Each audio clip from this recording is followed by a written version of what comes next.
अनधिकृत बॅनरबाजी रोखण्याबाबत उच्च न्यायालयाने आदेश दिलेले असताना त्या आदेशाला बदलापूर नगर परिषद शहरातील राजकीय नेते व गणेश उत्सवाची मंडळही जणू काही केराची टोपली दाखवत आहेत। या अनधिकृत बॅनरबाजीकडे नगर परिषदेच्या संबंधित विभागाचे आर्थिक हितसंबंध असल्याची चर्चा असून त्यामुळे याकडे सर्रास दुर्लक्ष होताना दिसत आहे। यातच राजकीय नेत्यांसोबत गणेशोत्सवाच्या मंडळांनीही कुठपर्यंत आपली प्रसिद्धी करावी याला काही आता सीमा राहिलेली नाही।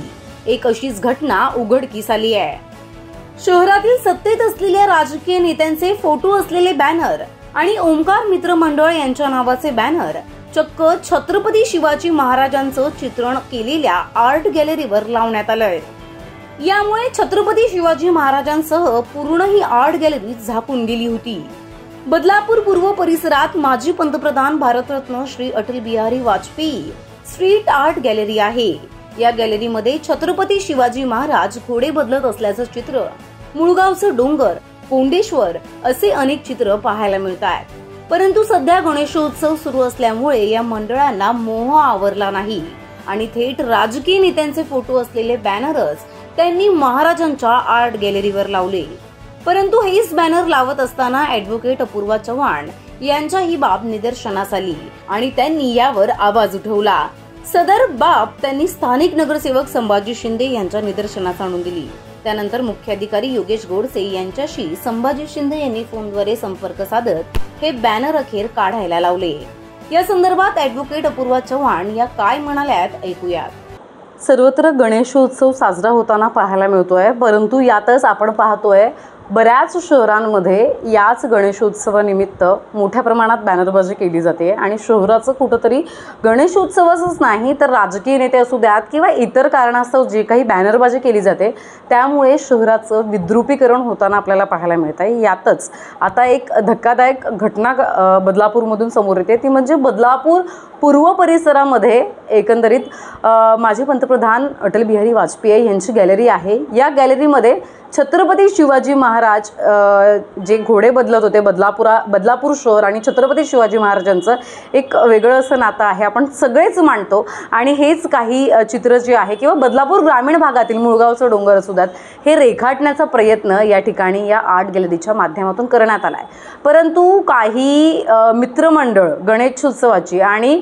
राजकीय नेते यांनी या आर्ट गॅलरीवरती आपल्याला पाहायला मिळतंय की बॅनर त्यांचे लावलेले आहेत आणि पूर्णपणे ही आर्ट गॅलरी झाकून टाकण्याचा प्रयत्न केलेला आहे। खरं तर स्वतःची प्रसिद्धी कुठपर्यंत करावी हे कळणं थोडंसं गरजेचं आहे, कारण की जेव्हा आपले जे काही महाराष्ट्र राज्यातील थोर व्यक्तींची अशी जी काही त्यांनी केलेली कामं ज्यावेळी आपण मांडण्याचा प्रयत्न करतो आणि बॅनरच्या नावाखाली ती झाकण्याचा प्रयत्न केला जातो तेव्हा कुठेतरी जे काही समाजातील काही लोक आहेत त्यांना या गोष्टीचा 100% त्रास होतो आणि आपण काहीतरी यावर बोलणं गरजेचं आहे। यासाठी आपण खरं तर आज भेट दिलेली आहे आणि ज्यांनी ही गोष्ट निदर्शनास आणून दिली थेट त्यांच्याशी आपण संवाद साधतोय आणि खरं तर त्यांच्या म्हणण्यानंतर आपण पाहतोय बॅनर काढण्यात आलेले आहेत, परंतु हे लावणं कितपत योग्य आहे। आपल्यासोबत ॲडव्होकेट असतील अपूर्वा चव्हाण, त्यांच्या प्रतिक्रिया आपण घेणार आहोत। खरं तर एक सर्वसामान्य नागरिक म्हणून आणि एक वकील म्हणून सुद्धा, तर काय सांगाल एक सर्वसामान्य नागरिक म्हणून मला सगळ्यात पहिले तुमची प्रतिक्रिया घ्यावीशी वाटेल। छत्रपती शिवाजी महाराजांचं नाव उच्चारलं तरी आपल्या अंगावर काटा येतो अजूनही, परंतु हे राजकीय नेते आणि काही मित्रमंडळ पुढे येऊन अशी काही कारणामे करतात, कशा पद्धतीने बघताय? नमस्कार, माझं असं म्हणणं आहे की राजकीय नेत्यांनी जरी बॅनर सांगितले असतील किंवा लावले असतील तर ते असं म्हणत नाहीत की तुम्ही ते बॅनर अशा ठिकाणी नेऊन लावा जिथे शहराचं विद्रुपीकरण होईल किंवा एखादी अशी जी स्थळ बनवलेलं आहे जे प्रेक्षणीय सन्माननीय आहे अशावरती लावा। ह्याचं भान त्या मित्रमंडळांनी ठेवलं पाहिजे की जर तुम्ही बॅनर लावताय तर तुम्ही जो रोड जनरेट करताय किंवा जे तुमचा जो जाण्या येण्याचा मार्ग आहे जिथे तुमचा गणपती महोत्सव आहे त्या जाण्याला तुम्ही बांबू पिलर्स क्रिएट करून तुम्ही ते बॅनर बनवा, उलट जाणाऱ्या येणाऱ्यांना प्रत्येकाला ते दिसतील आणि त्याचंही तुमचंही काम होईल आणि शहराचं विद्रुपीकरण पण होणार नाही।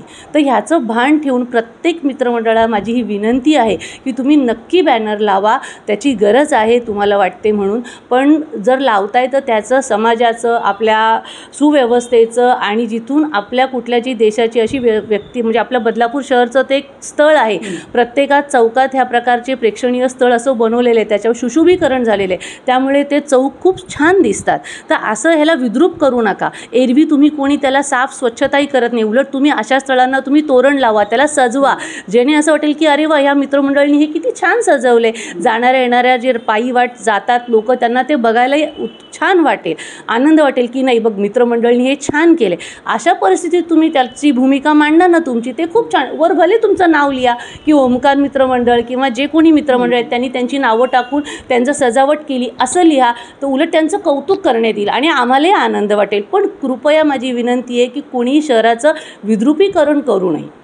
अर्थात एक वकील म्हणून आपण पाहतोय काही वर्षांपूर्वी, जवळपास 2 ते 3 वर्ष झाले, की उच्च न्यायालयाने काही आदेश दिले होते की बॅनरबाजी, मग ती कोणत्याही प्रकारची असो, त्यांनी स्थानिक पोलीस प्रशासनाने सुद्धा कारवाई करणं यावरती खरं तर गरजेचं आहे. याबद्दल एक वकील म्हणून आता कसं बघताय तुम्ही?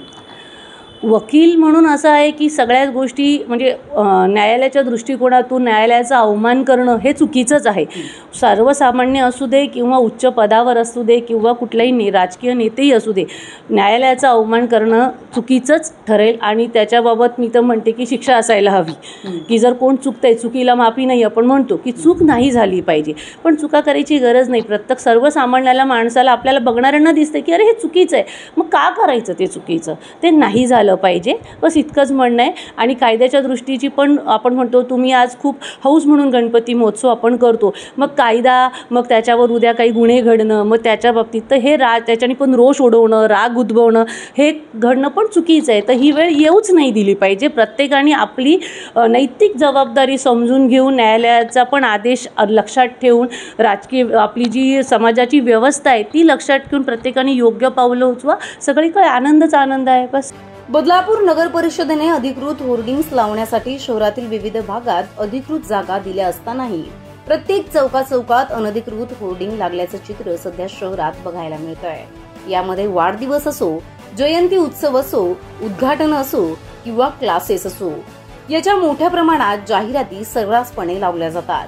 काही दिवसांपूर्वीच मुंबईसारख्या शहरामध्ये करण्यात आलेल्या बॅनरबाजीवर स्थानिक प्रशासनानं कारवाई करत सगळे बॅनर काढले होते. आता बदलापुरात अशा पद्धतीची कारवाई केली जाते का हे पाहणं महत्त्वाचं ठरणार आहे. प्रतिनिधी श्रद्धा ठोंबरे, आपले बदलापूर.